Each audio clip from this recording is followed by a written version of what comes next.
अस्सलाम वालेकुम दोस्तों, इनसाइड पे मौजूद अगर मैं खुशामदीद लें जनाब। जैसे ही सियासी सरगर्मियों में तेज़ी आती है तो पस पर्दा कुछ कुव्वतें हैं जो मुतहरक होना शुरू हो जाती हैं, और ऐसी ही एक शख्सियत को कल रात मुतहरक किया गया। खुसूसी तौर पर उनको लाहौर आने की दावत दी गई और वो रात गए, एक काली गाड़ी के अंदर ज़मान पार्क की हदूद में पहुँच गए। अलबत्ता उनकी ज़मान पार्क में आने और जाने की कुछ वीडियोज़ हैं जो दस्तयाब हो गई हैं। इसका मतलब ये है कि वो शख्सियत ने माजी में एक मरतबा, ख़ास तौर पर उस वक़्त जब इमरान खान की हुकूमत शदीद तरीन दबाव में शिकार थी, उस वक्त भी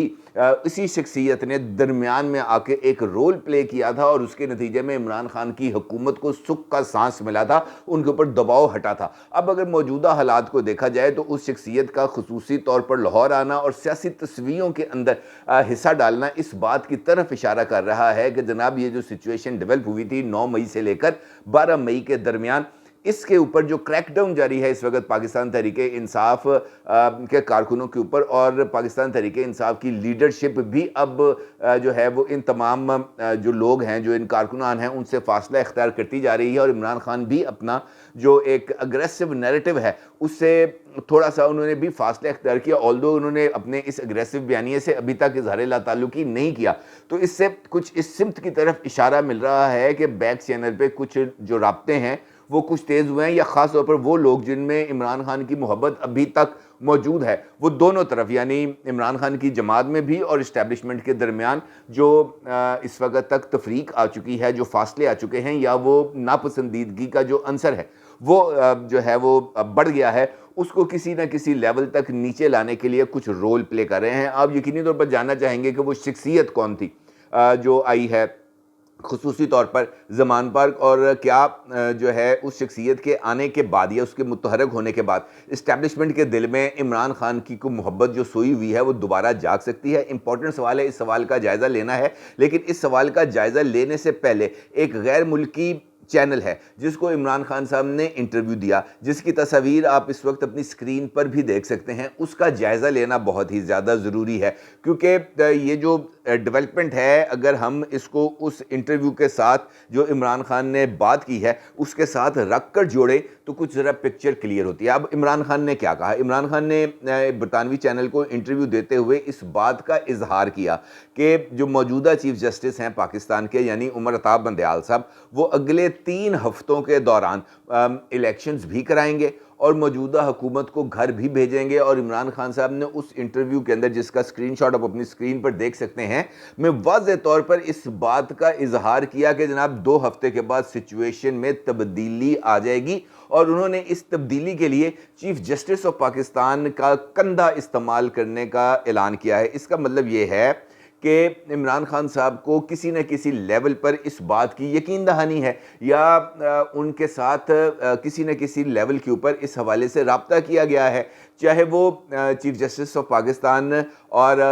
जो ख्वाजा अहमद तारिक रहीम साहब की एहलिया और वो मदर इन लॉ के दरमियान राब्ते हों, या किसी भी लेवल पर राब्ते हों। उसके नतीजे में ये इमरान खान को ये बताया गया है कि जनाब चीज़ें तुम्हारे हक़ में ठीक होना शुरू हो जाएंगी, तुम्हें इस पर घबराने की ज़रूरत नहीं। और उसके साथ साथ अगर हम आज देखें तो इस्लामाबाद हाई कोर्ट ने इमरान खान के लिए जो ब्लैंकेट कवर था वो उसको भी एक्सटेंड कर दिया है। 31 मई तक उन्होंने हुक्म दे दिया है कि इमरान खान को किसी भी मुकदमे में, चाहे वो मुल्क के किसी भी हिस्से के अंदर दर्ज है, किसी भी इदारे के पास वो ज़ेर समात है, इमरान खान को उसके अंदर गिरफ्तार नहीं किया जाएगा। और ये हुक्म उस हवाले से भी बहुत ज़्यादा मनी खेज़ है कि जब कल, यानी आने वाले कल में, नैब की तरफ से उसी अलकादर ट्रस्ट केस में इमरान खान को दोबारा तलबी का नोटिस हुआ है। यानी इमरान खान को एक मरतबा बचाने की भी कोशिश की जा रही है, और उसके अंदर पाकिस्तान की अदलिया एक फ़रीक के तौर पर सामने आ रही है। दूसरी जानिब इमरान खान को उसकी मर्ज़ी का इंसाफ देने में भी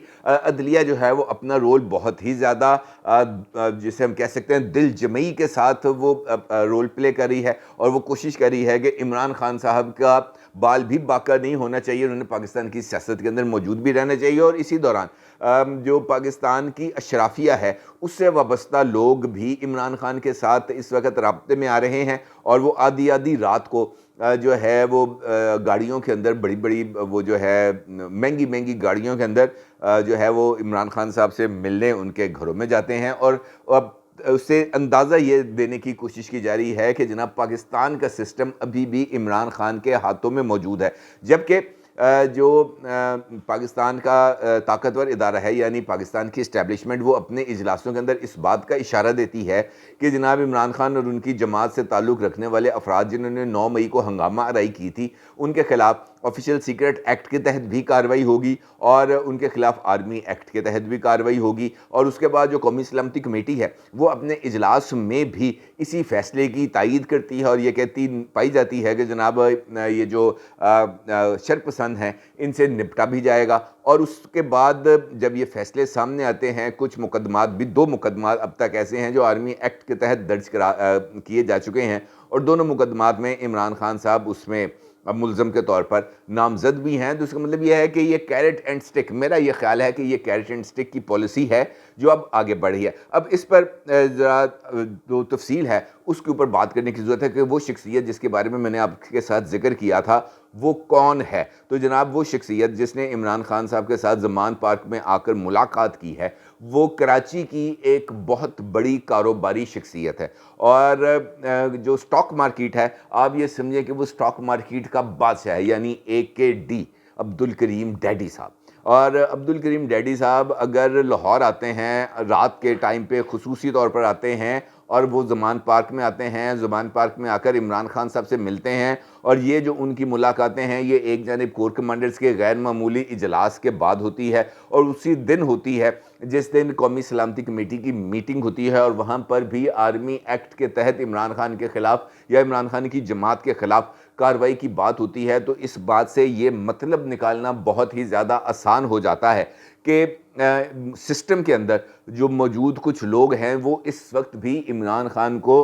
उस सख्ती से बचाने की कोशिश कर रहे हैं जो सख्ती इमरान खान पर आने वाली है। अब जो सख्ती इमरान खान पर आने वाली है वो तो अपनी जगह पर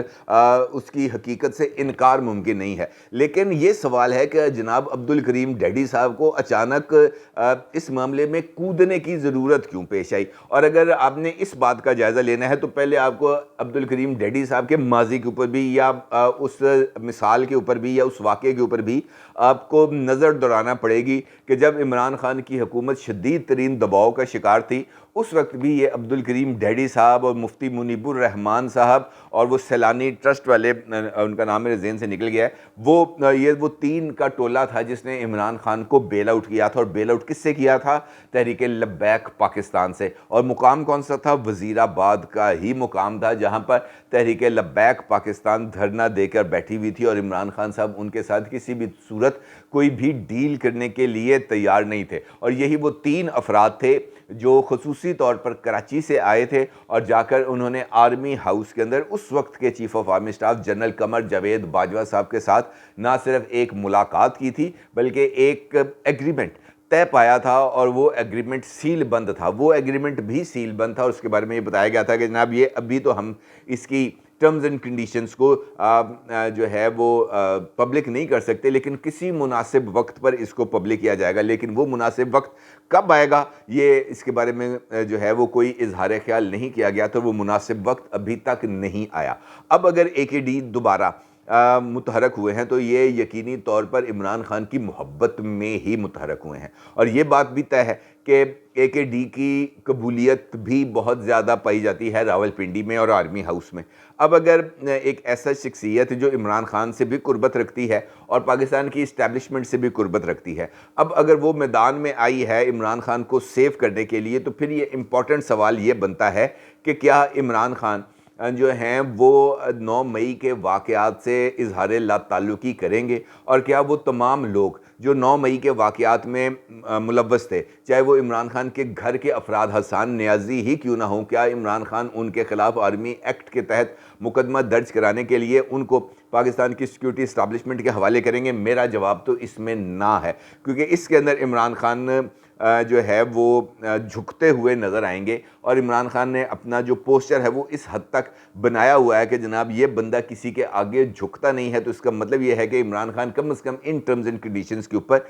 इस्टेब्लिशमेंट के साथ कोई समझौता नहीं करेंगे। और चूँकि ये सारी की सारी डेवलपमेंट कल के दौरान हुई है, और अगर आपको याद हो कि कल फवाद चौधरी साहब ने इस्लामाबाद हाई कोर्ट के अंदर, चूँकि वो पनाह गुज़ीन थे और रात को तकरीबन कोई 8 बजे के बाद अब वो बाहर निकलते हैं और बाहर निकल कर मीडिया टॉक करते हैं, और मीडिया टॉक करते हुए वो 9 मई के वाक़यात से इज़हार लाताल्लुकी भी करते हैं, उसकी मज़म्मत भी करते हैं और इस बात का मुतालबा भी करते हैं पाकिस्तान तहरीक-ए-इंसाफ का तर्जुमान होने के बावजूद कि 9 मई के वाक़यात और फ़ौजी इंस्टॉलेशंस के ऊपर हमले में चाहे पाकिस्तान तहरीक-ए-इंसाफ के लोग ही क्यों ना हों, उनके ख़िलाफ़ कार्रवाई की जानी चाहिए। अब कुछ लोगों का ये मानना है कि जनाब आप इसको भी इसके साथ रख कर जोड़ सकते हैं, लेकिन मेरा ये मानना नहीं है कि इसको आप इमरान खान की पॉलिसी के साथ ताबीर कर सकते हैं। वो फवाद चौधरी साहब की चूँकि कुर्बत भी है, जेलम से उनका ताल्लुक़ है और वो जो इस्टेब्लिशमेंट है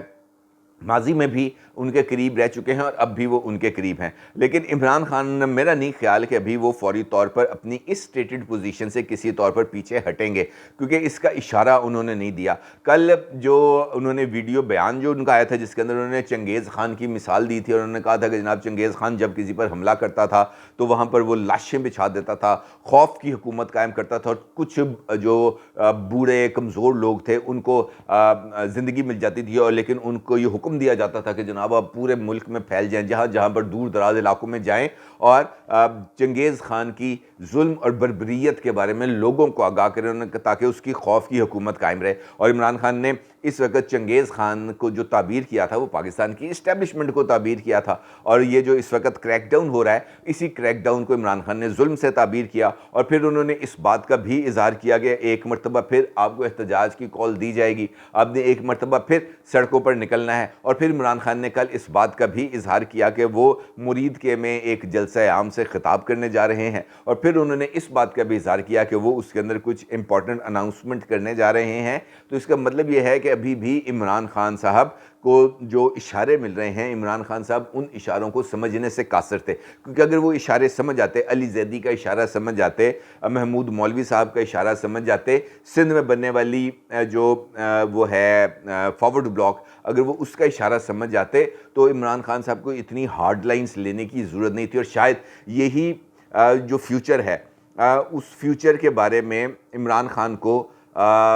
ब्रीफ करने के लिए अब्दुल करीम डैडी साहब आए हैं कराची से, और शायद उनको ये बताने के लिए आए हैं कि इमरान खान साहब ये टाइम अभी आपके पास मौजूद है जहां पर आप अपनी सियासत को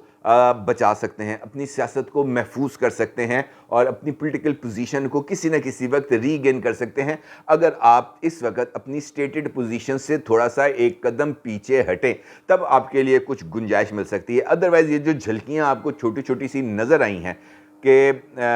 वो हो जाए, क्रैकडाउन शुरू हो जाए या लोग जो हैं आपकी पार्टी से छोड़ छोड़ के जाना शुरू हो जाएं, तो ये that is just tip of the iceberg. अगर आप इसको समझ सकें तो ये इशारा ही काफ़ी है, और देखना यह है कि क्या इमरान खान साहब इस इशारे को समझने के पोजीशन में हैं या नहीं। अपनी राय का ज़रूर इज़हार कीजिएगा। आपका बहुत शुक्रिया। अल्लाह हाफ़िज़।